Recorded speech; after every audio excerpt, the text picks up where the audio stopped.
Perëndia dhe lavdia e tij, njeriu edhe detyrat e tij që Zoti kërkon. Zoti na fton nëpërmjet fjalës së tij që neve të vijmë tek Perëndia përmes Jezus. Na ftohet gjithashtu që të kuptoj, të arsyetoj. Tek Veprat e Apostujve aty sillet shembulli i beranëve, ishin disa besimtarë në një zonë kur ishte pali duke udhëtuar. Ata e dëgjuan palin me kujdes, por çfarë bën tjetër? Ata morën shkrimin me atë çfarë pali u predikonte atyre dhe shqyrtua. Pra të kuptonin vetë që ishte fjala e duhur, e sakta, që po vinte ishte me të vërtetë nga Perëndia. Edhe i keni vënë në re, është e mahnitshme, sidomos me fëmijët e vegjël, kur rriten edhe kohë pas kohe ndryshojnë, kohë pas kohe kuptojnë, kohë pas kohe mësojnë fjalë të reja, edhe mënyra të shprehurit. Shpeshherë kur dëgjon fëmijët e vegjël që thon disa fjalë që ty s'ta merr mendja që ti thon, po kë nga e mësoj, po kë nga e dëgjoj. Pra mësojnë, kuptojnë edhe arsyetojnë.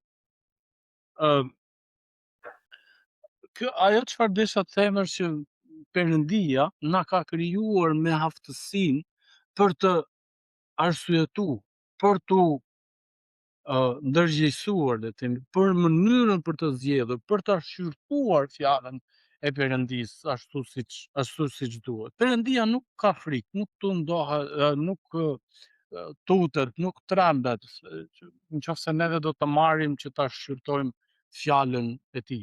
S'ka problem, ai atë do më shumë.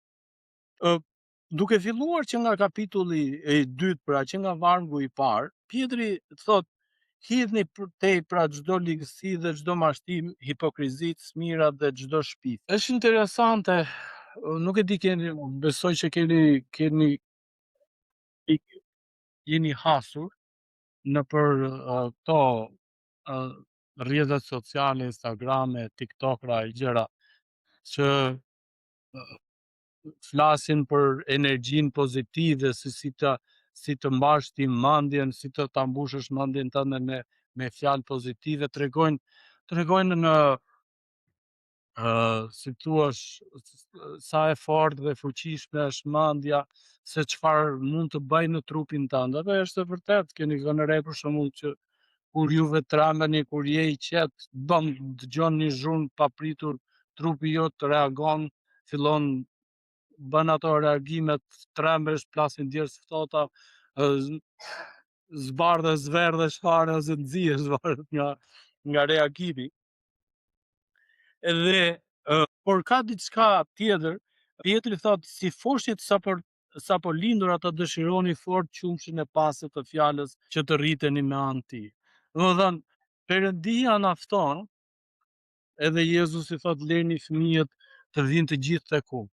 Edhe Jezusi vazhdon e thot: po nuk u bat si këta fëmijë, ju nuk mund të hyni në mbretërinë e Perëndisë.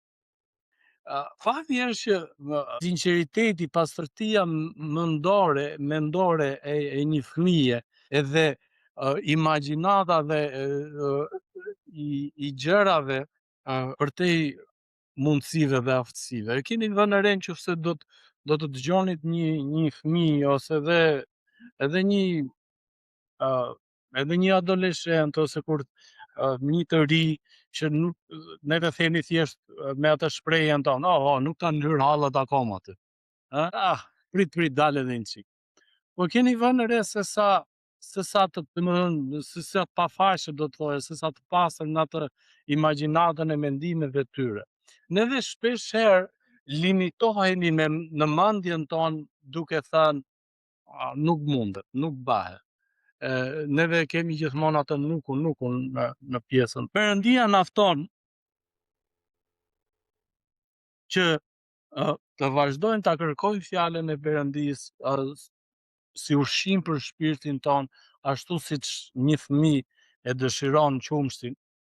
Edhe vazhdon tek vargu 3: nëse me të vërtetë e keni shijuar se Zoti është i mirë. Pra, a kemi shijuar neve që fjala e Perëndis, Zoti është i mirë, Zoti të bekon, Zoti të ruan. E, besoj që në shumë momente, në shumë raste, neve na jemi jemi mbrojtur, jemi ruajtur ose pa dashur mund të jemi vrarë edhe me qitat e sekondit kemi shpëtuar. Edhe ti thua, wow, si ka mundësi që kjo të ndodhi dhe nuk ka shpjegim tjetër vetëm të thuash që Zoti është aty. Dikush erdhi me një lloj arsyetimi që ka goxha pesh dhe tha, ne nuk kemi nevojë për prezencën e Perëndis në mesin tonë, por ne kemi nevojë për ndërgjegjësimin dhe arsyetimin që Perëndia është gjithmonë me ne në prezencën tonë. Edhe Perëndia në fakt është. Dhe Pali thot tek Veprat e Apostujve, Luka shkruan, neve kemi lindur në vendin e caktuar, në kohën e caktuar për të gjetur Perëndin, megjithëse Perëndia është gjithmonë me ne. Kur Pali i predikonte grekëve, sepse ata besonin në shumë zot.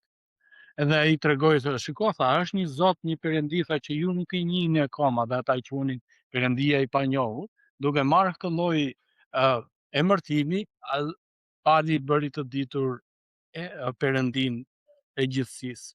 Pra kur vim dhe naftohet pra nëpërmjet fjalës së Perëndis, nëpërmjet arsyetimit, nëpërmjet të kërkuarit që ne pra ta kërkojmë, ta dëshirojmë, e ndjejmë të nevojshme. Për shembull, gjithsecili prej nesh në këtë kohë të verës, cila është gjëja kryesore që neve themi, gjithmonë të pimë sa më shumë lëngje, apo jo? Tjetra që e kemi të nevojshme të gjithmonë të mos i shmangim vaktet e ushqimit, ose siç na kanë thënë nënat tona, edhe ne po e kalojmë brezit fëmijëve tan, hani sa më shumë supra, hani perime, mos hani gjëra të thata se nuk të bëjnë mirë, bla bla bla. E shumë gjëra të tilla. Pra, po janë neve shikojmë, kuptojmë, arsyetojmë, e besojmë që janë gjëra të nevojshme, apo jo? Edhe janë të nevojshme për jetëgjatësinë e jetës tënde, e njeriut, të jesh gjithmonë i fuqizuar, të jesh gjithmonë i shëndetshëm. Pra duke arsyetuar në këtë lloj forme, Perëndia na fton që të kemi fjalën e Perëndis në këtë lloj, ta dëshirojmë fjalën e Perëndis në këtë lloj gjëje. Vargu 4, duke e ofruar atij gurit të gjallë, i hedhur nga njerëzit, por i zgjedhur, i çmuar përpara Perëndis. Na pëlqen kur vime dhe lexojmë tek Bibla emrat e ndryshëm. Kur fillojmë dhe lexojmë biri, edhe ai ishte biri i filanit, biri i fistekut, dhe vazhdon. Edhe shpesh herë tek ato emrat neve i bëjmë kështu, si thua, i shmangim ose skip derisa shkojmë deri tek vargu i fundit fare edhe fillojmë edhe lexojmë histori. Të gjithë e kemi vënë re. Por në fakt tek Testamenti i Vjetër, që Bibla është shkruar dhe është shkruar nga hebraistja, edhe në fakt është vënë re që edhe nga prindrit e rinj shpeshherë mundohen që të zgjedhin emrat e fëmijëve, të zgjedhin me kuptim, do të thonë, kur thua çfarë kuptimi ka ky emri, gjithmonë mundohen, ose thonë është bashkim emrash edhe vinë me këtë lloj kuptimi. Por emrat nga hebraistja, Adam do më thënë që është i zgjedhur, Seth është një i vdekshëm, Enosh në keqardhje, Kenan që neve se mbajmë mand, po është në Bibël. I bekuar i Perëndis, mashalalel, do të vi poshtë, do të vi në tokë, kuptimi i emrit, do të vi në tokë, Jared, duke mësuar, Enok, që vdekja e tij, Enok, do më thënë që vdekja e tij, Methusalaj, do të zhduki dhe emri Noa do të thotë, jo, Lamek do të sjelli paqe. Kurse Noa do të sjelli paqen dhe shpëtimin. Këto janë ato kuptimet e mundshme që janë marrë nga emrat në hebraisht. Edhe është interesante që fjala e Perëndisë është shkruar në mënyrë të tillë që çdo gjë, çdo fjalë e shkruar, qoftë emër apo qoftë kështu, ka kuptim. Edhe si e tillë, Perëndia na fton neve që të kemi një marrëdhënie me Zotin, duke zgjedhur që fjala e tij të jetë ushqim për shpirtin tonë. Duke larguar unë e kuptoj, jam në mesin tuaj që është e vështirë në botën ku jetoj, që mos të ndjehesh i mërzitur, që mos të ndjehesh i acaruar, që mos të ndjehesh i zemëruar, që mos të ndjehesh i përdorur, që mos të ndjehesh i lënë mënjan, që mos të ndjehesh i harruar. Gjitha këto janë të përfshira. Se shpeshherë themi, pse më kujtohen që më marrin telefon, pse duhet jem unë gjithmonë që i kujtoj, pse duhet jem unë gjithmonë që bëj këtë.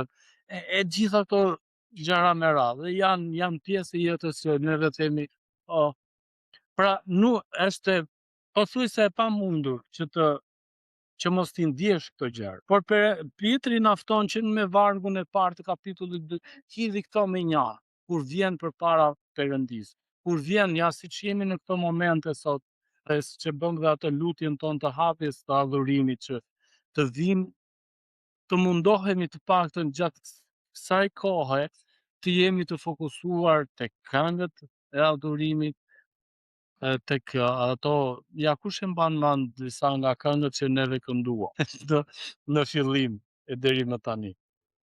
Ta duke u fokusuar që për shembull kur kënduam këngën falendero, me gjithë mendjen, me gjithë zemrën, kur kënduam këngën Unë kam vendosur të ndjek Jezusin, me gjithë mendjen, me gjithë zemrën aty, kur kënduam këngën Dashuri më gjipllok, me gjithë mendjen, me gjithë zemrën.